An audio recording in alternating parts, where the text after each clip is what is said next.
예전에 제가 외국에서 살 때 보면 그곳으로 이민을 오신 분들과 대화를 나누어 보면 나는 여기 온 지 몇 년 됐습니다 라고 이야기를 하지 않으셔도 대화를 하다 보면 이분은 좀 오신 지 오래되셨구나 하는 것을 알게 되는, 깨닫게 되는 경우가 종종 있습니다. 사용하는 단어들이 옛날에 사용하던 단어들입니다.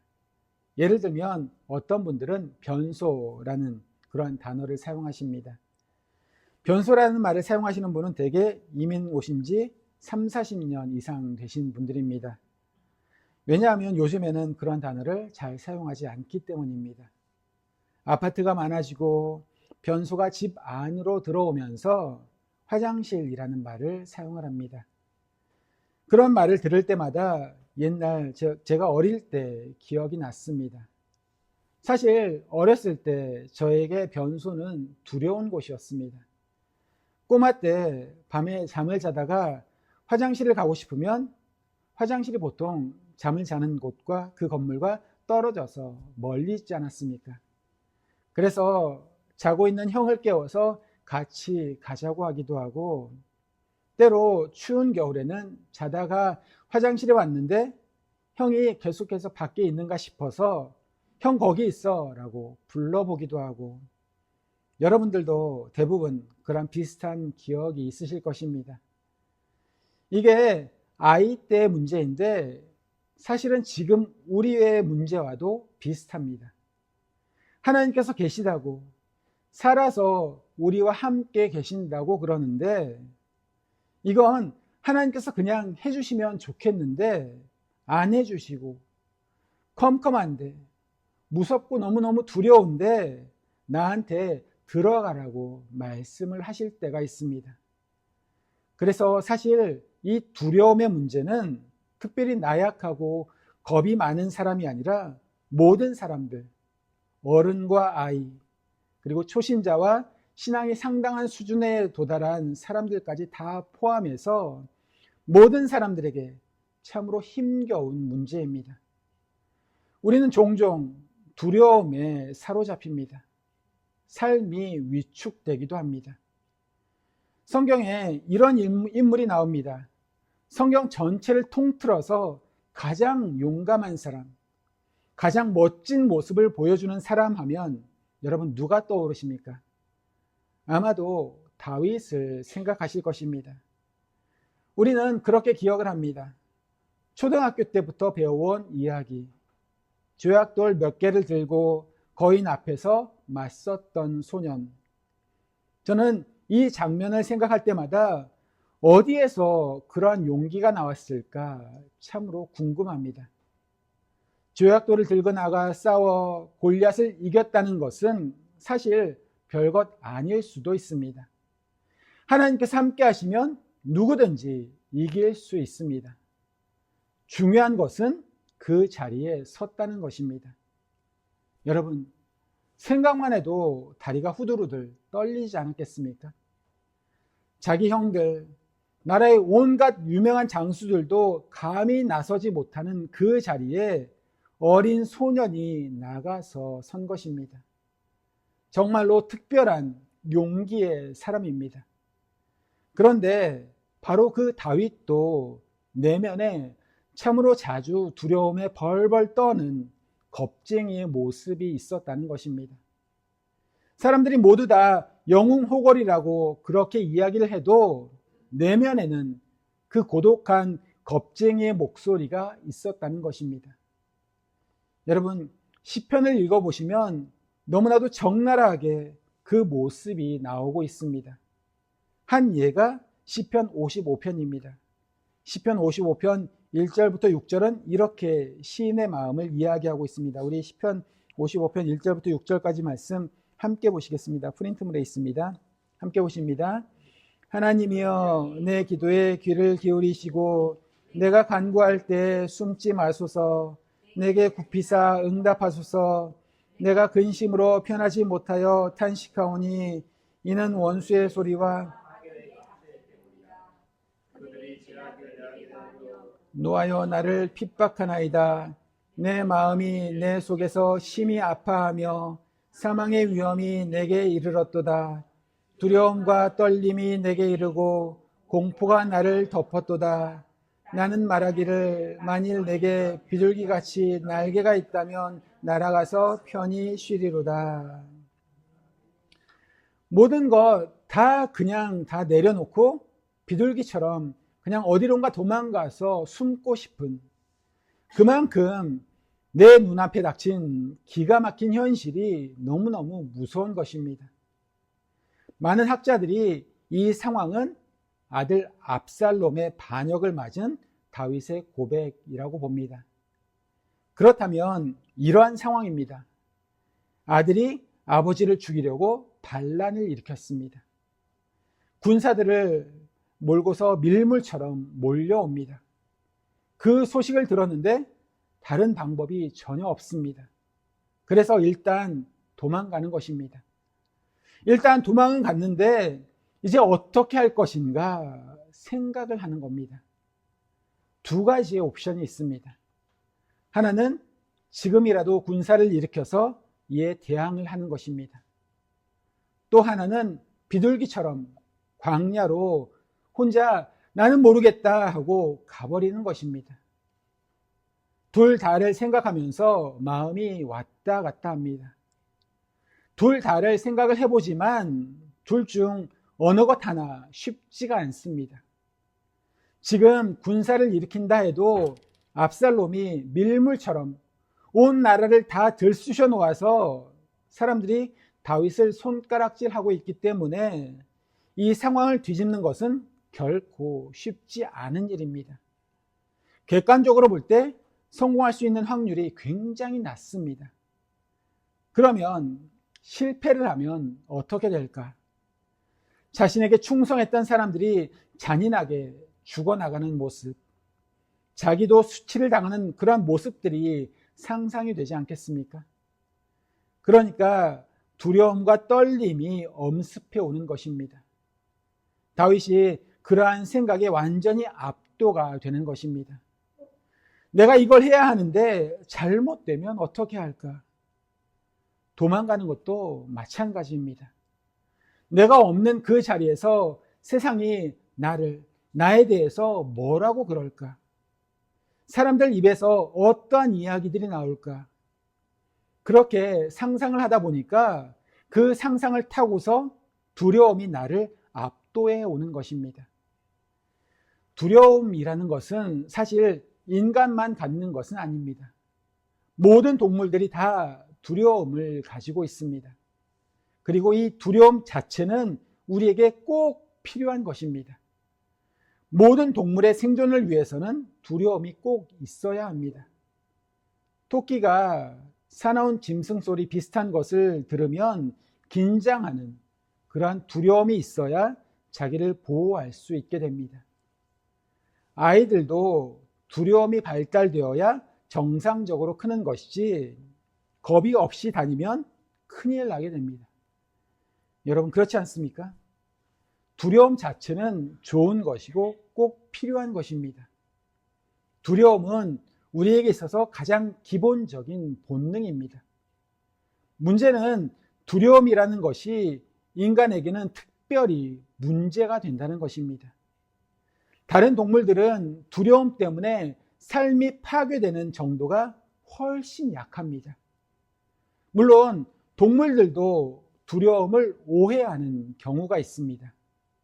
기계 소리를 가지고서 실험을 해보면 그것을 짐승의 소리로 착각을 하기도 합니다. 그런데 그것만 지나서 이게 아니구나 그러면 그 두려움으로부터 동물들은 깨끗하게 벗어난다고 합니다. 그런데 우리 인간은 그렇지 않습니다. 다른 동물도 두려움을 가지고 있고 또 그게 필요한데 특별히 인간이라는 존재가 두려움 앞에서 위축되고 심지어는 그 삶이 완전히 파괴되기도 하는 그러한 존재인 것은 우리 인간이 가지고 있는 상상력 때문입니다. 동물들에게는 없는 상상력이 우리에게는 있습니다. 이것은 우리 인간에게 주신 굉장히 중요한 선물입니다.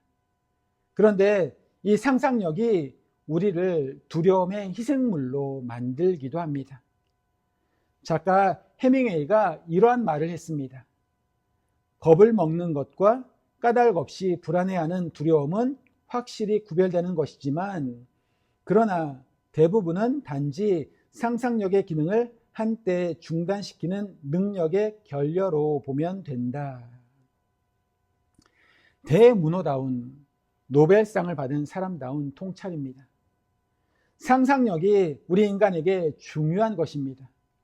그러니까 인간은 동물들이 못하는 장면들을 상상을 하고 미래를 꿈꾸고 또 비전을 가지고 시도 쓰고 소설도 쓰는 것입니다. 내일을 그려나가는 것입니다. 이 상상력은 동물에게는 없는 굉장히 중요한 정신적인 능력이고 하나님의 선물입니다. 그런데 모든 선물은 다 잘못 쓰일 수도 있습니다. 하나님께서 우리에게 힘을 주셨는데 그 힘을 잘못 사용하게 되면 패가 망신하는 경우가 있습니다. 돈도 그렇습니다. 자손들에게 좋은 유산을 많이 물려주면 기본적으로 그것은 선물입니다. 그러나 그 선물이 자손들의 삶을 세워갈 수도 있지만 망가뜨릴 수도 있습니다. 다른 동물이 가지고 있지 않은 인간의 상상력이라는 것도 마찬가지입니다. 상상력이 타락하기 시작하면 부정적인 것으로 나를 몰고 가게 됩니다. 그래서 두려워서 위축되는 불쌍한 모습을 보면 동물보다도 못한 삶을 사는 것입니다. 여러분, 이런 말 아십니까? 개팔자가 상팔자다. 옛날 어르신들이 밭에 나가서 하루 종일 떼약볕달에서 너무나도 힘들게 일하시면서도 일에 풀칠을 하기도 힘든데 집에 돌아오면 강아지는 저기 시원한 나무 그늘 아래에서 편안하게 누워서 잘 자고 있습니다. 그걸 보고서 나온 말인 것 같습니다. 또 개들을 보면 이 개들은 걱정이 없는 것 같습니다.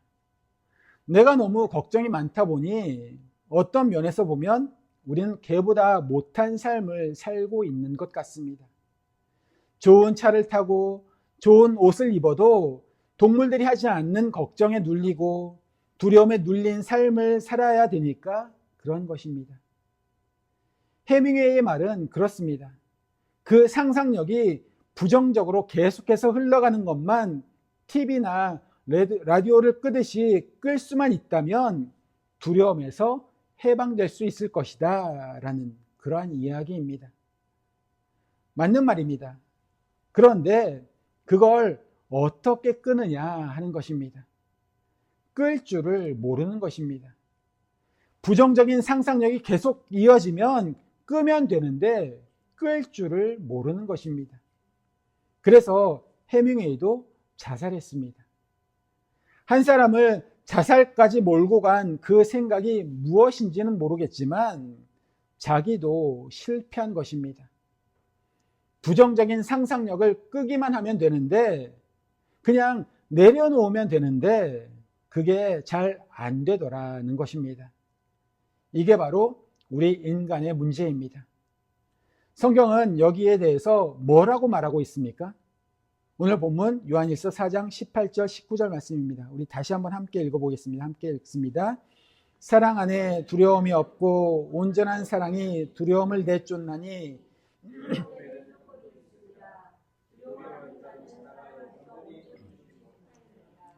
우리가 사랑함은 그가 먼저 우리를 사랑하셨습니다. 아멘.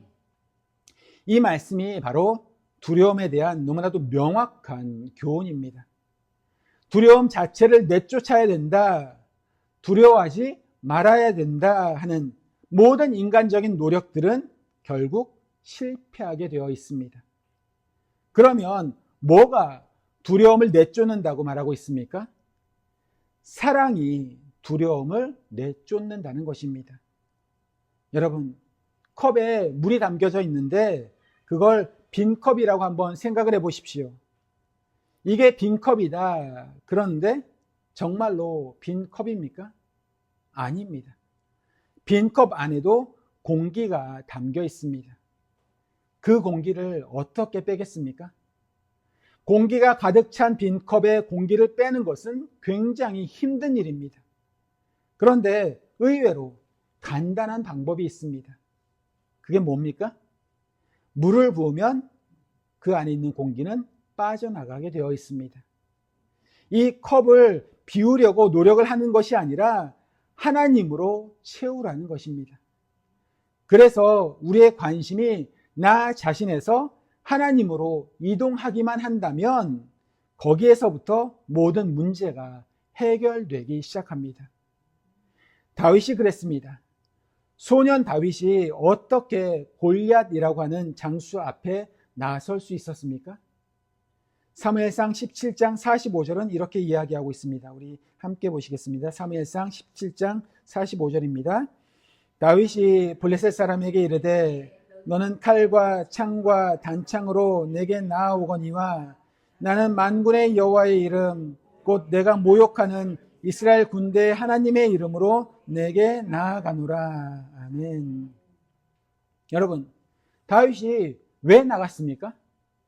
하나님의 이름이 모욕받는 것을 참을 수가 없었기 때문에 하나님의 영광에 대한 열심으로 나간 것입니다. 하나님에 대한 사랑으로 나간 것입니다. 하나님에 대한 사랑이 있었기 때문에 내가 할 수 있을까? 내가 어떨까? 그런 생각들은 이미 뒷전으로 밀려난 것입니다. 그래서 이미 두려움은 정복되었습니다. 하나님의 뜻대로 나섰고 하나님께서 다윗의 삶 가운데 승리를 가져다 주신 것입니다. 여러분, 분명히 기억하시길 바랍니다. 우리는 스스로 두려움을 이길 수 없습니다. 두려움을 내쫓을 수 있는 것은 바로 사랑입니다. 온전한 사랑만이, 하나님의 사랑만이 두려움을 내어쫓습니다. 우리가 사랑하면 그가 먼저 우리를 사랑하셨습니다 라고 성경은 말씀하고 있습니다. 누가 먼저 사랑하셨습니까? 하나님께서 나를 먼저 사랑하셨습니다. 우리가 사랑을 의지할 때 하나님, 내가 하나님을 이만큼 사랑합니다. 그러니까 믿습니다. 이건 아닙니다. 왜냐하면 내 사랑은 언제든지 흔들리기 때문입니다. 나는 평생 사랑한다고 해놓고도 곧 잊어버립니다. 그러한 시원찮은 사랑이 바로 나의 사랑입니다. 그 사랑이 아니라 하나님께서 우리를 먼저 사랑하신 그 사랑이 두려움을 내어쫓는다는 것입니다. 하나님께서 어떠한 사랑으로 우리를 사랑하셨습니까?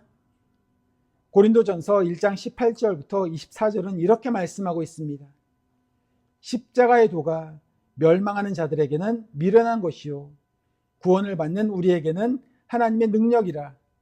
하나님의 지혜에 있어서는 이 세상이 자기 지혜로 하나님을 알지 못하므로 하나님께서 전도에 미련한 것으로 믿는 자들을 구원하시기를 기뻐하셨도다. 유대인은 표적을 구하고 헬라인은 지혜를 찾으나 우리는 십자가에 못 박힌 그리스도를 전하니 유대인에게는 거리끼는 것이요 이방인에게는 미련한 것이로되 오직 부르심을 입은 자들에게는 유대인이나 헬라인이나 그리스도는 하나님의 능력이요 하나님의 지혜니라. 아멘. 전도는 미련한 것이라고 말씀합니다. 정말 충격입니다. 어떻게 그런 일이 있을 수 있습니까? 하는 그러한 정도의 사랑인 것입니다. 여러분, 한번 생각을 해보십시오.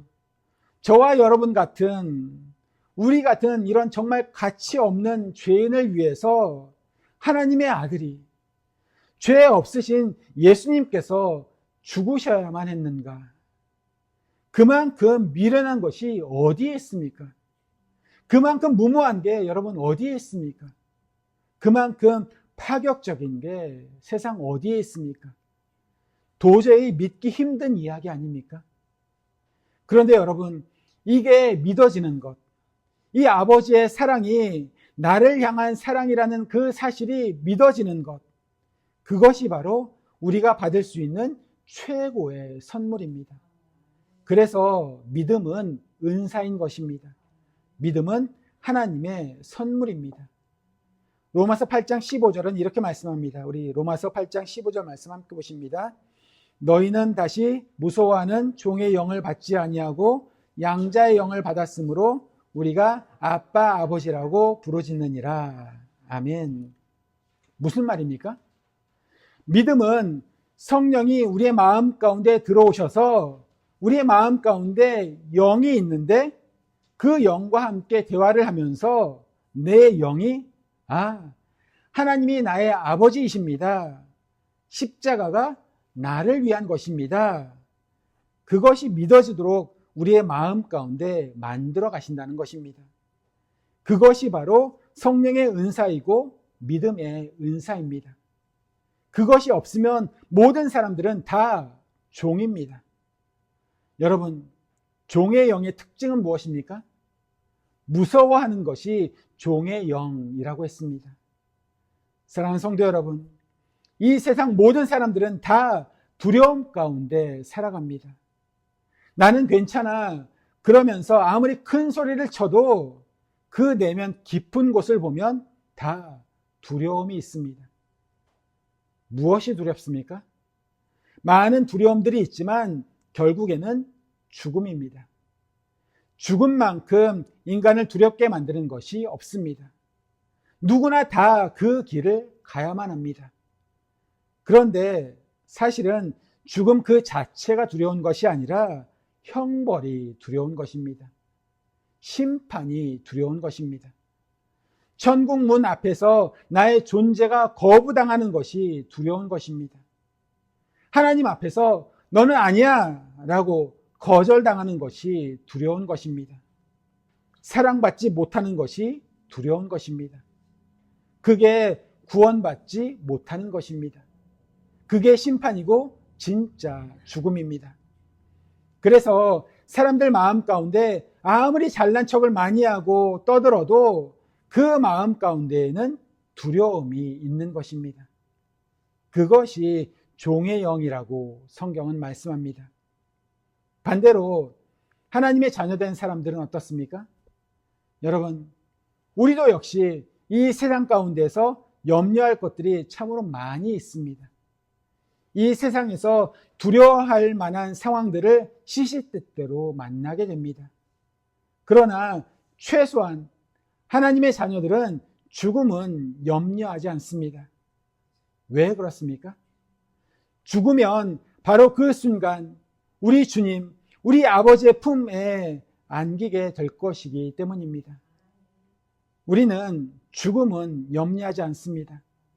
다른 것은 두렵고 무서울지 몰라도 죽음은 두렵지 않습니다.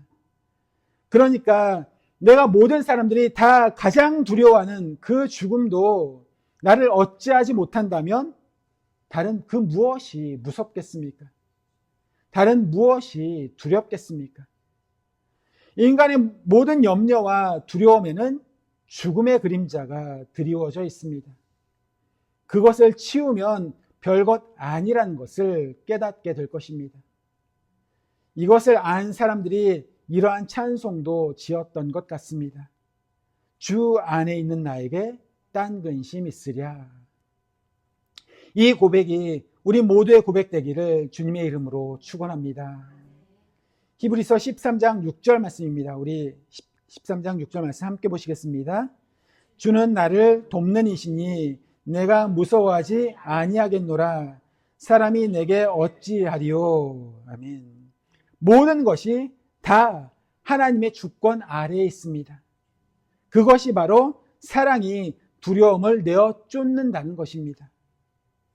주님이 나를 사랑하신 그 사랑이, 그 사랑을 아는 믿음이 두려움을 내어 쫓는 것입니다. 로마서 8장 16절의 말씀을 보시면 이렇게 기록하고 있습니다. 성령이 친히 우리 영과 더불어 우리가 하나님의 자녀인 것을 증언하시나니. 이것은 믿음에 대한 이야기입니다. 하나님의 사랑이 먼저 있고 그 사랑을 믿게 하는 믿음이 있습니다. 계속해서 17절입니다. 자녀이면 또한 상속자, 곧 하나님의 상속자요 그리스도와 함께한 상속자니 우리가 그와 함께 영광을 받기 위하여 고난도 함께 받아야 할 것이니라. 이 말씀을 정리하면 소망이라는 것입니다. 하나님께서 우리를 먼저 사랑하셨습니다. 그 다음에 그 사랑을 믿게 하는, 그 사랑이 나를 향한 것임을 믿어지게 하는 성령의 능력, 그것이 바로 믿음입니다. 나에게 주신, 나에게 허락하신 믿음입니다. 그리고 그 다음에 모든 믿는 사람들의 마음 가운데 주시는 선물이 또 하나가 있는데 그것이 바로 소망입니다. 사랑하는 성도 여러분, 하나님의 사랑을 믿는 믿음이 있으면 반드시 그 마음에는 소망이 생기게 되어 있습니다. 먼저 뭐가 생깁니까? 천국의 소망이 생깁니다. 그리고 우리가 이 세상을 살아가는 동안에도 하나님께서 나와 함께 하시고 나를 돌보시고 마침내 승리하게 하실 것이라는 소망이 생기는 것입니다. 그 소망이 우리를 가득 채우는 것입니다. 이것을 다른 말로 하면 나의 생각, 나의 상상력이 거듭나는 것입니다. 이전에는 부정적인 생각들, 부정적인 상상력의 사람이었습니다. 가만히 누워서 나 혼자 있다 보면 자꾸만 온갖 부정적인 생각들, 실패의 가능성들이 끝도 없이 꼬리에 꼬리를 물고 나를 절망의 나락으로 몰고 갔습니다. 그 타락한 상상력이 이제는 거듭나서 하나님께 속한 미래를 바라보게 되는 것입니다. 여러분, 우리는 상상력이 우리를 아무리 괴롭힌다 하더라도 그것을 포기할 수 없습니다. 끌 수가 없는 것입니다. 우리에게 주어진 선물입니다.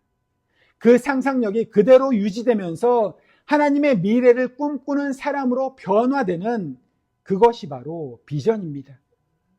그렇게 우리가 거듭나는 것을 하나님께서 원하고 계시는 것입니다. 많은 시편들을 보시면 처음에는 우리가 망하지 않을까 염려하다가 마지막에는 모든 열방과 민족 가운데에서 하나님의 이름이 높아지는 것, 하나님의 영광이 온 땅 가운데 가득 차는 것, 그것을 사모하는 마음으로 소망이 채워지는 것을 보게 됩니다. 그 마음으로 하나님을 찬양하면서 끝이 납니다. 그러면서 그것 때문에 이미 나의 마음이 밝아져 있는 것입니다. 그 사랑과 소망이 나의 마음 가운데 있는 두려움을 이미 내쫓아버린 것입니다. 내 영혼의 햇빛 비치니 주 영광 찬란해. 주님의 영광이 내 영혼에, 내 마음에, 내 말투에, 나의 표정에 차고 넘쳐서 점점 더 희망이 넘치는 사람으로 바뀌게 되는 것입니다. 이 모든 것이 어디에서 출발을 하는가 하면 바로 사랑입니다. 그가 먼저 우리를 사랑하셨습니다. 바로 예수 그리스도의 십자가의 사랑입니다. 이 사랑을 알고 믿는 사람은 반드시 이 땅에서 소망의 사람으로 살아갈 수가 있습니다. 온전한 사랑이 두려움을 내어 쫓는 그 삶을 함께 누리며 살아가시는 성도님들 다 되시기를 주님의 이름으로 축원합니다. 기도하시겠습니다.